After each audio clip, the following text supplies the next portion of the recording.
Entra no ar Diagro em Ação. Juntos pelo agro, pela pecuária, fortalecendo o campo com defesa e inspeção. Desenvolvendo o Amapá. Apresentação, equipe Diagro de Comunicação.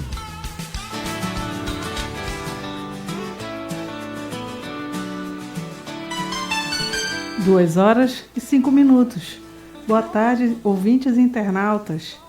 Hoje com mais um programa Diagro em Ação. Estamos no ar todas as terças-feiras, das 14 às 15 horas, aqui na difusora AM 630. O objetivo do nosso programa é aproximar a Diagro à comunidade de forma a sensibilizá-la da importância da defesa sanitária e inspeção agropecuária no Estado e promover a prevenção, o controle e a erradicação de doenças e pragas. Hoje o nosso tema a ser abordado será o Dia Mundial da Segurança dos Alimentos. Como a inspeção protege a saúde da população e a credibilidade dos produtos brasileiros. Se você tiver dúvidas, sugestões ou perguntas, envie para os nossos canais de comunicações disponíveis. Nós estamos no @diagro_oficial no Instagram, no Diagro AP pelo Facebook e ainda no nosso site da Diagro. Estamos ao vivo pelo Facebook da Rádio Difusora, também nesse momento, e após, no decorrer da semana, estaremos no YouTube com o programa gravado disponível para vocês.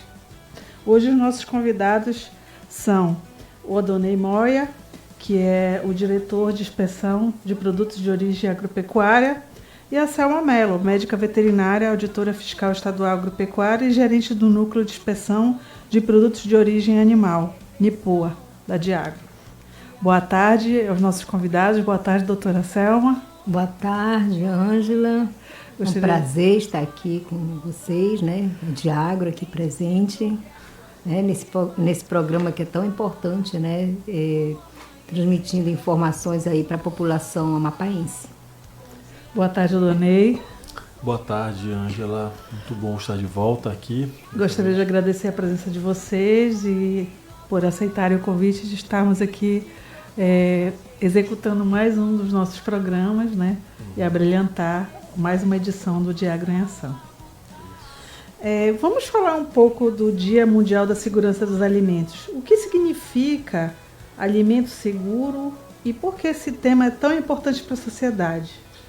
Bom, a gente comemorou, né, agora no dia 7 de junho, o Dia Mundial da Segurança dos Alimentos. É muito importante esse momento porque a gente percebe que é uma preocupação realmente mundial, né? É o Dia Mundial da Segurança dos Alimentos. É uma preocupação que está presente não só aqui no Brasil, não só aqui no Amapá. Hoje a gente tem uma interligação muito grande. A gente chama de saúde única ou única saúde, né? Que são a importância de vários setores da sociedade estarem envolvidos para se obter um alimento seguro. Então a gente está envolvendo não só a questão do trato com os animais, a questão ambiental, a questão de saúde pública, né?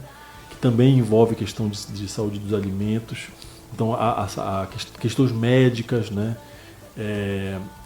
Então assim, a gente hoje tenta trabalhar de forma multidisciplinar dentro de um sistema mesmo que envolve várias profissões, vários profissionais, e é uma forma de ver os alimentos, né, e tudo o que ele proporciona, tanto de saúde quanto de doenças, como um sistema único, uma engrenagem complexa que a gente precisa envolver outros entes. Então, a gente não trabalha sozinho. Hoje, quando a gente trabalha com a saúde dos animais, a gente tem que saber que o meio ambiente está envolvido, alguma coisa ambiental pode estar interferindo na saúde desse animal, e a questão da saúde desse animal pode interferir em como esse animal vai ser processado dentro da indústria, e depois que esse produto sai da indústria, o que esse animal pode afetar no ser humano. Então, assim, não existe como a gente tratar individualmente esses assuntos, eles são totalmente interligados. E o Dia Mundial da Segurança dos Alimentos, ele significa a gente tentar trazer o máximo possível de segurança quando se trata da alimentação, né, que a gente se alimenta tanto de animais quanto de vegetais. Isso é a gente tentar diminuir os perigos que esses produtos podem causar para a saúde, né? E aí, então isso não é um problema que está ligado somente à parte médica, né, a parte de hospitais, a parte de tratamentos. Ela também está na prevenção. E a prevenção a gente entende que ela começa desde o momento da criação dos animais, da obtenção da matéria-prima, do controle ambiental.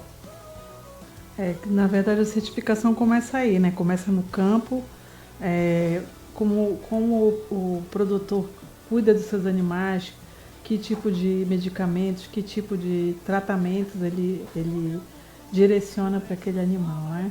Doutora Selma pode falar um pouco mais disso aí, né, doutora? Isso, não só o tipo de medicamento, mas a própria alimentação, né, que é uma alimentação toda balanceada, né, que é oferecida para cada animal, né? Então tudo isso aí ele vem influenciar diretamente no produto final, né?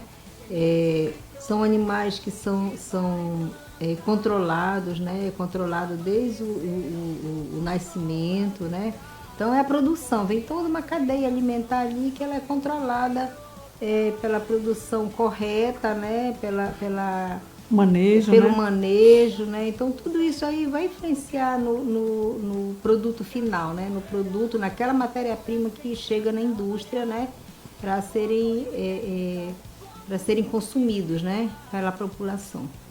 É engraçado que quando a gente fala em animais, os pets, né? Algumas pessoas se ligam na questão do pedigree, do cachorro, do gato, né? E aí a gente vale lembrar que no caso dos animais de produção, né? A gente tem todo o vigor genético também ligado a essa origem genética do animal, né? Esse cuidado genético da origem dos pais, né? Esse manejo de direcionamento de qual é a produção que você deseja, se é um animal de produção de leite, se é um animal de produção de carne, né, doutor? Então, isso é bem bacana também de mostrar para as pessoas que a qualidade do seu rebanho, ela começa desde a origem dele, né? De quem são os pais deles, de onde você cuidar bem, dar o vermífugo, dar uma boa alimentação, criar o animal sem estresse, sem ter um cuidado de bons tratos, né? De livrar o animal de estresse no momento de criação, genético, né? Também, né? Então tudo isso aí vai influenciar, ter um animal de qualidade, né? Em todos os na sentidos. qualidade do produto, né? E muitas pessoas acreditam que a inspeção ela acontece apenas quando o fiscal visita a indústria. Como funciona na realidade o sistema de controle dos alimentos dentro dos estabelecimentos registrados? Bom, a gente aqui, eu e a doutora Selma, nós trabalhamos diretamente com essa área, né, de inspeção de alimentos. Então, como você falou, muitas vezes se imagina que a inspeção e a fiscalização ela acontece somente na presença, nas visitas dentro dos estabelecimentos. A gente pode até falar um pouco, aprofundar. Normalmente a gente faz alguns programas explicando a ação da Diagro na área da inspeção de forma um pouco superficial. A gente pode até aprofundar um pouco hoje e mostrar como é que a gente trabalha na prática, né? Então, hoje a gente trabalha com duas formas de inspeção, que é a inspeção permanente e a inspeção periódica. A inspeção permanente é quando, por lei, é obrigatória a presença do fiscal agropecuário na indústria enquanto aquele produto está sendo produzido, como, por exemplo, no caso do abate de animais. O abate de animais, pela legislação, é obrigatório que um fiscal agropecuário, médico veterinário, esteja presente do início ao fim das atividades de abate.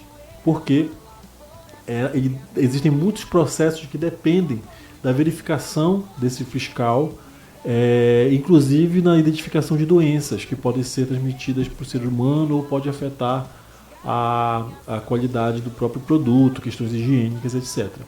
Mas muitas indústrias não necessitam da fiscalização permanente do fiscal. Então, muito do nosso trabalho, né, doutora Selma, acaba sendo também documental, através de comprovações que a empresa tem que fazer, que ela tem os seus próprios controles. E aí a gente faz a fiscalização, a gente chama de inspeção periódica. que a gente analisa um risco que aquela empresa tem por exemplo, causar algum tipo de problemas no alimento que está sendo produzido ali. Esse risco ele é calculado e a partir desse cálculo a gente consegue criar um cronograma de visitas. Então as empresas são visitadas periodicamente, né, de acordo com esse cronograma que é elaborado. E eu acho que a principal diferença que a gente tem hoje em dia é que a empresa ela hoje em dia ela é muito mais responsável pelos seus processos do que antigamente. Ela mesma acaba se controlando e a fiscalização e a inspeção ela fica responsável de verificar se realmente aquele controle está sendo feito. É como se fosse uma autofiscalização, né? Ela mesma faz alguns controles, né? Isso. E lembrando que na produção dos alimentos, tudo aquilo que participa na elaboração, a água, a fonte de água, a origem de qualquer ingrediente, ele pode influenciar, né, doutor, na qualidade daquele alimento, na segurança daquele alimento, né? Perfeitamente, né? Aí a doutora Selma pode falar um pouco sobre as empresas que a gente tem hoje registradas, né, e os tipos de produtos que a gente tem hoje, né, doutora? Certo. Hoje nós temos, né, empresas, indústrias, né, registradas em todos os segmentos, né, da cadeia de produtos animal, né, produtos de origem animal aqui, né. Nós temos abatedouros, né, abatedouros de bovino, de bubalino. Em um desses abatedouros também a gente pode abater pequenos animais, incluindo suíno, né, caprino, bovino, e no momento nós ainda não temos abatedouros de aves, né, mas temos também indústria de pescado, né, de filetagem de peixe, né, temos muitas indústrias de peixe, de pescado, distribuídas em todo o estado. Quase em todos os municípios, metade dos municípios, né, tem indústria de pescados. Tem também as unidades unidades de beneficiamento, né, de ovos, né, e que tem as granjas também, avícolas, que já tem as granjas com produção de galinha caipira, né, e temos indústrias já, né, já de médio porte, digamos assim. E temos indústrias de mel também, a unidade de beneficiamento de mel, né? Já em 2 municípios, né? Aqui no estado. Inclusive mel, nós temos produção de mel de abelhas a pico, da apis, né? E também das melíponas, né? E também temos laticínios, né? Então, tem laticínios também, já em 2 municípios, né, aqui no nosso estado. E eu ainda já esqueci alguém? Não, né? Acho que é isso. Acho que já estão todos, né? São os 5 segmentos, né? Isso, no caso abate, carne, né? Isso. Mel, ovos, isso. leite e pescados. E pescados. E Isso. vocês sabem dizer aproximadamente, por exemplo, do laticínio, né? Dentro do que chama de mix, né, de produção, que são produtos diferentes. Em produtos, vocês sabem mais ou menos quantos produtos nesse mix todo? Por exemplo, um laticínio, dentro dele tem queijo, tem iogurte, tem o que? Coalhada? O que nós temos de produtos? Eu acho que hoje a gente tem uma variedade enorme de subprodutos do leite, né? Isso. Tanto Manteiga, queijo, né? manteiga, iogurte. Tudo produzido no estado, né? Inclusive, é tudo produzido no estado. Inclusive os iogurtes, né, das indústrias que nós temos hoje, eles são sabores assim diferenciados. São sabores que você não encontra em outros lugares do país, né? Uhum. Que temos sabores de coco, né? Das frutas tropicais. As frutas, né? tropicais, né? Cupuaçu, bacuri, taperebá, né? Então, nós temos esse diferencial aqui no nosso estado, né? Isso. Já produzimos esse tipo de iogurte que não tem em lugar nenhum, né? Uhum. E além desses produtos, né, também temos queijos, né? Vários tipos de queijo, manteiga, doce de leite, né? Então, tudo produção regional. Isso tudo dentro do laticínio. Aí, né? no caso do peixe, tem os filés? Os peixes, ele tem as espécies diferentes, né? Mas basicamente é filé de pescado e os diferentes cortes de pescado, né? A gente não tem tanta variação assim no tipo de produto, é mais relacionado ao corte e à forma que ele é embalado. Mas os produtos são basicamente esses, né? Para pescado, principalmente filé de peixe e as suas variações. Às vezes tem peixe inteiro, peixe sem cabeça, mas são variações do mesmo produto. E da parte de carne, assim, de bovina, o que é que só tem mesmo? De carne temos os natura? cortes de natura, né? Os cortes, os quartos que saem dos abatedouros, né? Então toda a carne que está nos açougues, teoricamente, deveria ser de abatedouros registrados. Os abatedouros, eles expedem, no caso eles entregam para o mercado os animais em quartos, né? As carcaças em quartos. Então essa é a forma que... Esses quartos é o traseiro e o dianteiro? Traseiro e dianteiro. Direito e esquerdo, então no caso cada animal tem 4 quartos. E é muito importante que ele saia com a identificação, né? Então esses produtos eles saem identificados de dentro do abatedouro, eles passam por um processo de resfriamento. Então essa carne sai resfriada de dentro do abatedouro e inclusive esse resfriamento é importante até para a maturação da carne, para que ela chegue própria para consumo. Ela faz parte do processamento de obtenção da carne, né? Ela é um dos processos de segurança. Então a gente quer aproveitar, sempre que a gente fala, a gente sempre reforça, quando a gente dá entrevistas, quando a gente tenta falar para um público maior, o quanto que é importante que, e aí vai um recado tanto para os consumidores quanto para os produtores, o quanto que é importante que se tenha o registro sanitário, né? A gente sabe que a gente tem um problema muito grave hoje ainda no estado, não só aqui, tá? É um problema nacional, mas aqui ainda é muito forte, que é produtos que não têm registro, produtos que são irregulares hoje em dia, né? A gente tem um combate muito forte ao abate clandestino e consumo de carne clandestina, que é um risco altíssimo aí principalmente para diversas doenças, e também que envolve questões legais e criminosas, inclusive, a respeito de roubo de gado. Mas a gente também tem problemas de produtos clandestinos em outras áreas. Então você que é produtor rural, você que tem o seu produto, que você tem interesse em colocar no mercado e que é um produto de origem animal, tenha uma preocupação de procurar qual é o passo a passo que você tem que seguir para obter o registro sanitário. A gente sabe, conhece, tem informações de produtores que estão produzindo produtos irregulares, de forma irregular. Queijarias, né? Produtores de ovos em grande escala, muitas vezes, em pequena escala, que não tem ainda registro sanitário. Então o risco que vocês estão... existem dois riscos importantes envolvidos aí. O primeiro é o risco direto à saúde do consumidor. Um produto sem registro, imediatamente a gente não tem como considerar um produto seguro, já que a gente está tratando de segurança dos alimentos. Por quê? Porque existe uma série de requisitos que a gente exige para se obter o registro, que a gente previne diversos riscos que aquele produto pode causar para quem vai consumir. E eles não são esses riscos, eles não são sanados depois que aquele produto já está no mercado. Ele tem que ser obrigatoriamente corrigido antes, né, para poder a gente ter certeza que aquele produto não causa um risco para o consumo. Como, por exemplo, a utilização de água. Um exemplo bem básico, né? Uma água que seja potável e que não tenha contaminantes. Na verdade, vocês começam a avaliar o animal ele ainda no curral antes do abate, né, doutor? Perfeito. Então, assim, existe ali já começa uma observação de como o animal se apresenta, né? E aí não tem como a gente corrigir isso depois, né? Então, por isso que é uma inspeção prévia que é feita. Então, o risco é muito grande. E o risco principal aí para quem é produtor é que, como o seu produto é clandestino, ele é irregular, você corre o risco de ter o seu produto apreendido a qualquer momento. Ele não está legal no mercado, né?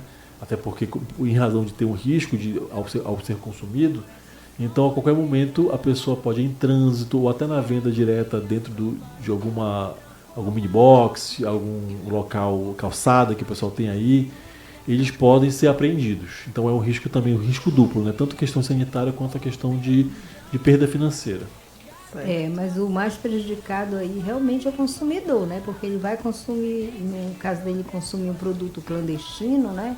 Aí ele vai estar consumindo um produto que pode estar contaminado com uma tuberculose, né?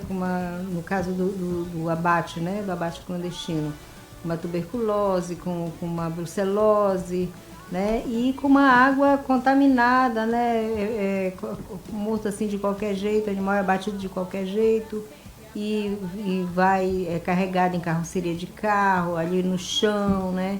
Então é um perigo muito grande à saúde pública, realmente, consumindo esses produtos não fiscalizados, né? Então a população ela tem que ter uma atenção maior aí quando ela for realmente comprar o seu produto. Lembrando também que no caso do animal registrado, o animal que é de uma propriedade registrada, ele por obrigação ele tem que estar acompanhado da guia de transporte, né, doutor? Perfeito. Então a guia de transporte ele diz de onde aquele animal veio, quem era o dono dele, se ele foi vacinado, da onde ele veio, para onde ele vai, né? Como ele foi transportado, né? Então tudo isso já começa a segurança bem aí, né? De saber realmente a origem desse animal, né? E assim, muita gente pode estar pensando, mas por que a gente exige tanta coisa? Por que isso é tão importante? A gente vai até falar um pouco mais para o final do programa, um problema sério que se causou em razão da falta de rastreabilidade no rebanho brasileiro, né, que a gente teve um bloqueio de mercado agora com países da União Europeia. A gente vai falar sobre isso um pouco mais para frente, mas assim, a rastreabilidade é importantíssima para a gente ter noção de onde esse animal tá vindo, né? E o que se passou com aquele animal, consequências tanto legais quanto de saúde mesmo, né? Para que esse animal possa chegar na mesa do consumidor de forma mais segura. Certo. E ainda há pouco vocês falaram sobre a empresa mesmo controlar os seus parâmetros, né? E o que seria esse parâmetro? O que seria esse autocontrole? Qual é a responsabilidade da empresa na produção dos alimentos? Bom, eu vou deixar a doutora Selma falar um pouco sobre os PACs, né? Os PACs hoje, eles são documentos que a gente exige da empresa e que... Esse PAC já é a sigla do Programa de Autocontrole. Exato, exatamente. Então o PAC é o quê? Programa de Autocontrole. São vários documentos que a empresa apresenta e que ela mostra lá naqueles documentos como que ela se controla. Eu vou pedir para a doutora Selma falar como que a gente pede isso normalmente quando a gente vai registrar uma empresa, né? Certo. Os programas de autocontrole, os PAC, eles na verdade eles são os manuais, né?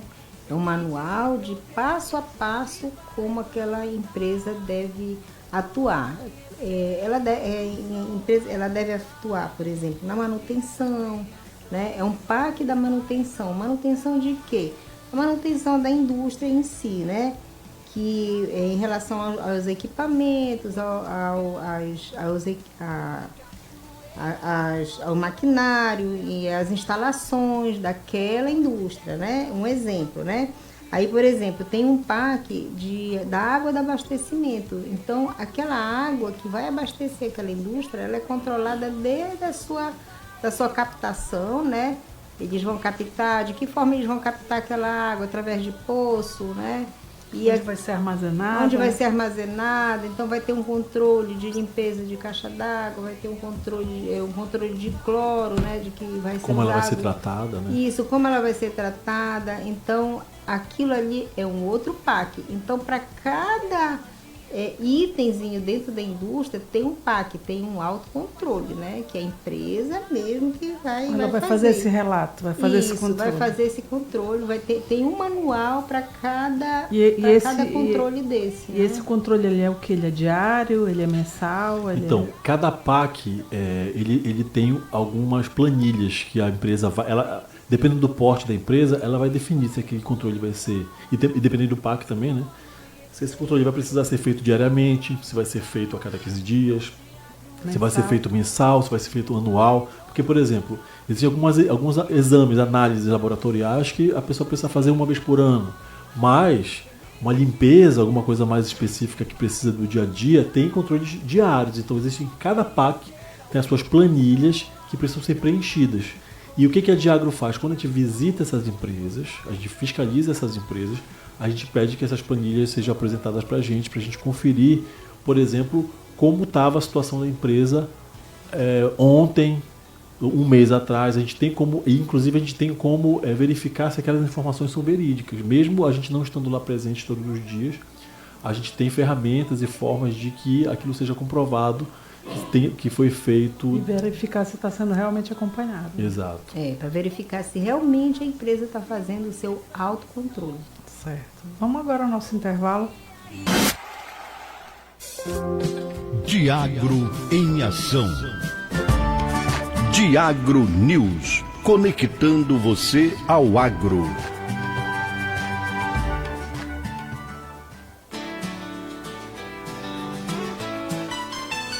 Duas horas e 35 minutos. Estamos com nossa versão do Diagro News, onde a Diagro reforça que no mês de junho é o último prazo para vacinação contra a brucelose referente à etapa do primeiro semestre. A imunização é obrigatória para fêmeas bovinas e bubalinas com idade entre 3 e 8 meses e representa uma importante medida para a proteção dos rebanhos e para a saúde pública. A brucelose é uma doença que pode causar prejuízos à produção pecuária, comprometendo a reprodução dos animais e impactando a produtividade das propriedades rurais. Após a vacinação, o produtor deve procurar uma unidade da Diagro para realizar a comprovação da vacinação dentro do prazo estabelecido. Em caso de dúvidas, procure um escritório da Diagro mais próximo ou entre em contato com a nossa equipe técnica.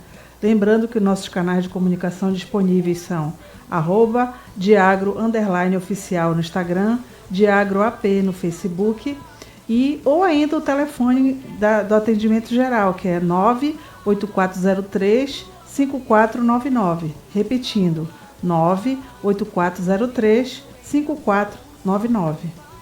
Ouvintes e internautas, estamos de volta ao nosso programa Diagro em Ação, com os nossos convidados, Odonei Moya e Selma Mello.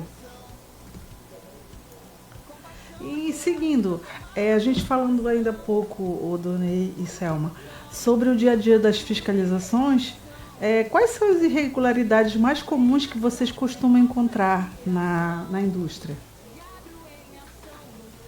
Olha, as indústrias, como nós já falamos, né, elas fazem os seus autocontrole. Então, as indústrias de inspeção periódica, nós temos um tempo, né, temos uma rotina, né, para fazer a visita, para fazer a fiscalização. Então, elas estão sempre querendo, né, ficar em dias, né, com a fiscalização. Mas nós temos problemas sim, né? Não existe empresa sempre 100%, né? Então, esses problemas a gente podia comentar aqui um pouquinho, vou pedir para o Odonei, né, comentar ali, porque não chegam a ser problemas assim tão graves, porque a gente fica ali no dia a dia, né, com eles, né? A gente sempre, assim, nós somos, sempre lembrando que nós somos fiscais agropecuários, né? Somos fiscais. Então a gente precisa estar presente na indústria com uma certa frequência e a gente consegue identificar não conformidades que a gente acaba contornando de determinada forma. Óbvio que existem motivos, muitas vezes, que são mais graves e que a gente identifica como um grande risco para a saúde pública, que a gente precisa tomar medidas mais severas. Então, se existem problemas que não causem tanto risco para a questão do alimento em si, a gente pode dar prazo para eles executarem. Muitas vezes é uma falta de alguma estrutura, algum equipamento que não está funcionando tão bem. Existem questões de higiene que não estão ligadas diretamente à questão dos alimentos, que a gente pode solicitar para que seja resolvido na hora. Então, as ações fiscais, elas podem ser de imediato ou elas podem fornecer um prazo para que a empresa se adapte, se adeque e se ajuste. Era uma outra pergunta que eu ia fazer. Se a empresa possui os programas de autocontrole, o que sobra para a fiscalização oficial? Perfeito. A gente vai verificar se esses programas estão funcionando. Então, assim, se o PAC está sendo cumprido integralmente, perfeitamente, e o PAC ele é suficiente para aquela empresa funcionar e expedir produtos de qualidade, a gente vai lá só verificar e comprovar que a empresa está funcionando perfeitamente. Isso não é muito usual, muito comum, porque toda empresa tem problema. Você imagina, para administrar até uma casa, você tem problemas, uma empresa que lida com pessoas, lida com funcionários, lida com clientes, né? Também tem as suas dificuldades. Muitas vezes a gente pode fazer ações que são imediatas, como eu falei, né? Por exemplo, para o funcionamento da empresa até resolver uma situação crítica. Ou então a gente, em alguns casos muito graves, a gente pode interditar uma empresa. E muitas vezes a gente pode verificar que tem alguma coisa faltando, mas ela não afeta diretamente o produto, então a empresa solicita um prazo, né? Se for uma coisa grave também, a gente pode autuar, dar um auto de infração, isso aí gera uma multa para a empresa. Então existem várias formas que a gente tem de fazer o controle para que sempre a empresa esteja sob uma guarda nossa que consiga efetuar o seu trabalho sem um risco para a sociedade, para a população. Na verdade, a atuação da fiscalização oficial é a garantia de que os processos estão sendo executados de maneira correta. Exatamente. É por isso que é importante a nossa presença, né, pessoalmente, e também a exigência de documentos, né? Isso. Aí, no caso, o senhor falou agora que, por exemplo, no caso de uma não conformidade, né, se algo está fora daquilo que seria o andamento, o fluxograma correto de obtenção de algum produto. Aí, você falou aí da multa. Uhum. Mas antes de chegar à multa, que eu acho que a multa é o extremo, né? Isso. Aí começa com o quê? Uma notificação, que seria uma espécie de aviso, né? Por exemplo, em abatedouros, muitas vezes tem alguma coisa acontecendo que é um pouco mais grave, a gente consegue suspender a atividade. Olha, para a atividade e vocês resolvam a questão. A gente faz uma notificação verbal, muitas vezes uma notificação realmente por escrito, né? E aí a empresa precisa resolver aquele problema. Ela vai resolver o problema, vai avisar a fiscalização e aí retoma as atividades. É um exemplo, tá? De ação fiscal. Um exemplo disso, por exemplo, digamos que o abate já está ali na metade, né? E já passaram mais horas, a gente vai verificar, porque a verificação do cloro, né? Por exemplo, né? Que é uma planilha que, além de ser diária, ela é feita várias vezes ao dia, essa verificação. Digamos que a verificação, vai fazer a verificação do cloro, o cloro está baixo, né? Está fora do nível, né? Aceitável. Aí para o abate, aí volta a colocar o cloro, né? Ficar com o cloro normal na água. Então essa é uma ação fiscal, né? É um dos problemas que não chega a ser um problema muito grave, né?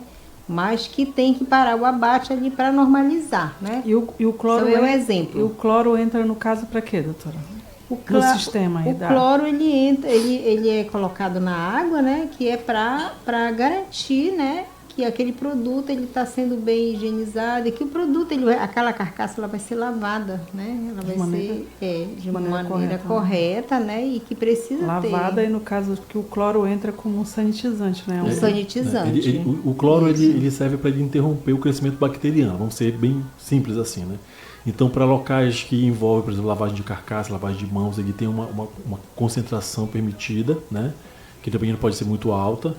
E por exemplo, para lavar instrumentos, para lavar chão, existe uma outra concentração maior que precisa ser medida. Então, essa medição ela é feita pela empresa o tempo todo e a gente precisa verificar isso eventualmente. Quer dizer que tem um controle para a água do processo e um outro controle para a água da higienização dos equipamentos e ambiente. Exatamente. Então, assim, cada ponto de água, isso é uma coisa bem específica da expressão, mas é legal a gente falar para as pessoas que estão assistindo, estão ouvindo, entenderem melhor como é que funciona a nossa prática.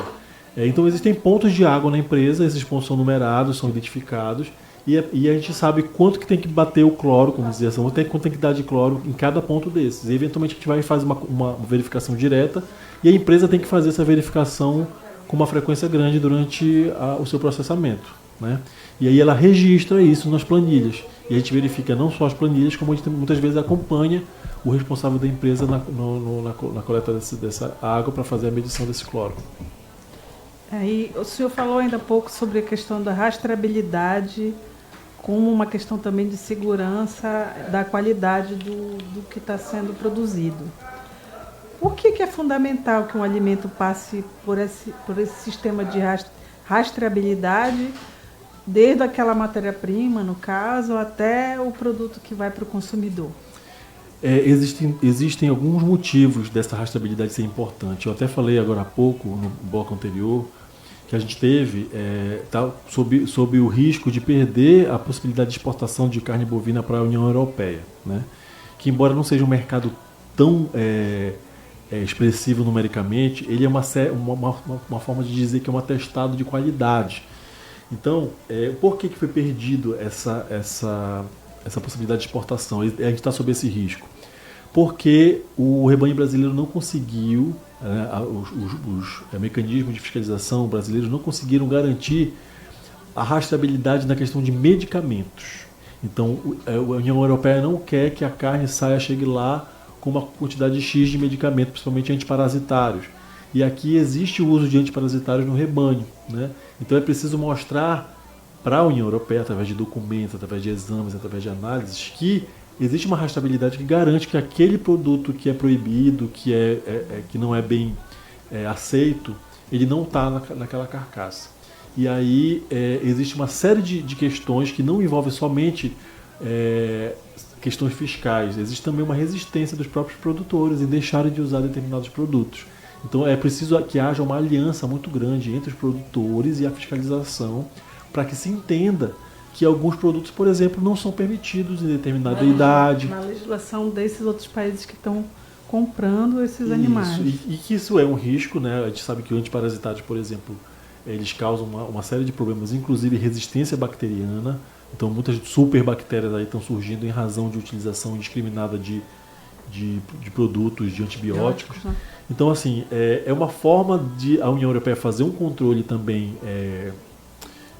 comercial, né, de impedir que a gente exporte esse nosso produto, mas também uma preocupação razoável em razão de proteger a população de que aquela carne não tenha nenhum resíduo ou contaminante. Então, é importante que se haja um controle tanto documental quanto através de análises, de exames, que aquela carne, quando ela chega para o consumidor, ela está livre desses contaminantes. Esse é só um exemplo, tá? de rastreabilidade. Nesse caso de um produto para exportação, aí ele ainda tem mais essa exigência na qualidade do produto final. Exatamente. Né? E aí, hoje em dia, a gente pode falar que existe uma força muito grande dos produtores rurais, não aqui no Amapá, que a gente ainda é muito pequeno nessa expressão nacional aí, mas principalmente os grandes produtores, que eles muitas vezes não querem abrir mão de algumas facilidades, porque às vezes você aplicando algum tipo de produto, você facilita a sua produção, sua criação, mas em compensação você vai ter consequências no futuro na sua comercialização. Então, assim, essa pressão que existe dos produtores, grandes produtores, na fiscalização, de tirar algumas exigências, por isso que a gente é chato às vezes, né? A gente fala, olha, é preciso ter isso, é preciso ter aquilo, porque existe um motivo maior. Então, muitas vezes o produtor não entende, ele não quer executar, ele acha que é uma bobagem, acha que isso não é importante, acaba tendo uma pressão grande para que se tire muitas exigências que a fiscalização faz hoje, acaba que no final das contas a gente tem consequências ruins, tanto para a questão comercial quanto para a saúde pública. Existem os códigos nacionais e existem os códigos internacionais. Né? E a gente tem a sorte de ser um grande país exportador, que as exigências dos países estrangeiros ele acabam fortalecendo o nosso rebanho, melhorando a nossa fiscalização. E existem também outras formas de rastreabilidade que também são importantes, que envolvem, por exemplo, a origem dos animais, né? Se aquele animal, por exemplo, ele é realmente de uma origem lícita, se ele não foi um animal roubado, então existem os documentos. Tem mais isso, né? Exato, os documentos que comprovam que aquele animal realmente nasceu naquela propriedade, ele foi transportado. Então, existe toda uma regra de trânsito de animais que também garante que aquele produto ele tem uma origem lícita, vamos dizer assim, né? E existe uma série de outros motivos que é importante que essa rastreabilidade aconteça, desde a produção lá na fazenda até o seu consumo. Então aí entra o trânsito dos animais, o trânsito dos produtos, a identificação dos produtos através de rótulos, através de notas fiscais.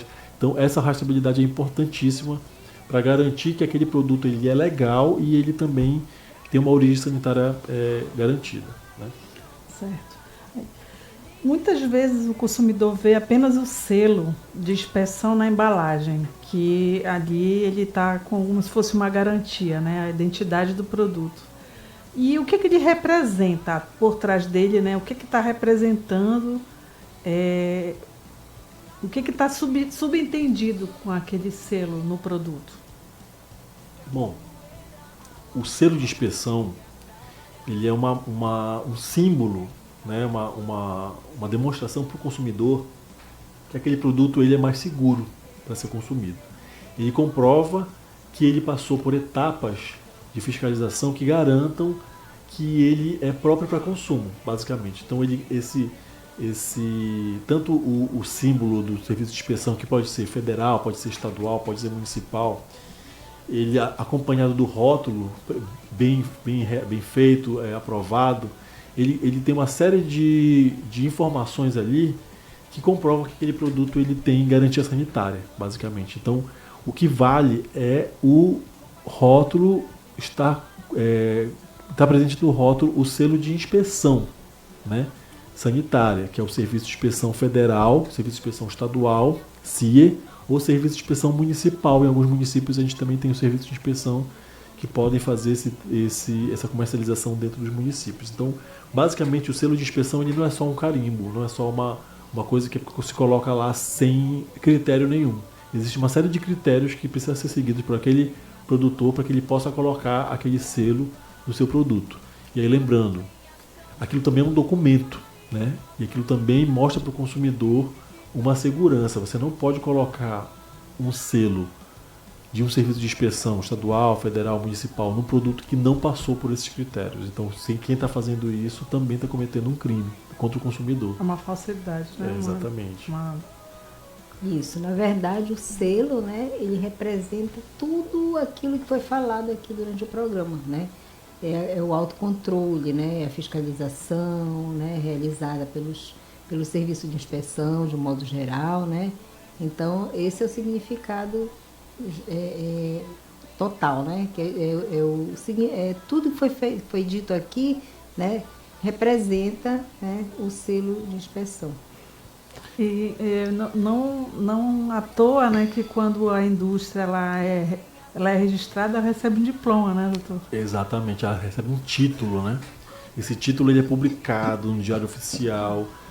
A gente faz, inclusive, todos os anos a gente faz um evento e a gente convida todas as empresas que obtiveram registro naquele ano para receberem esse título, porque a gente acha isso uma grande vitória, não só para a inspeção, não só para o produtor, para o empresário, muitas vezes, né, que está crescendo dentro do seu segmento, quanto também para o consumidor, que cada vez está consumindo um produto de mais qualidade.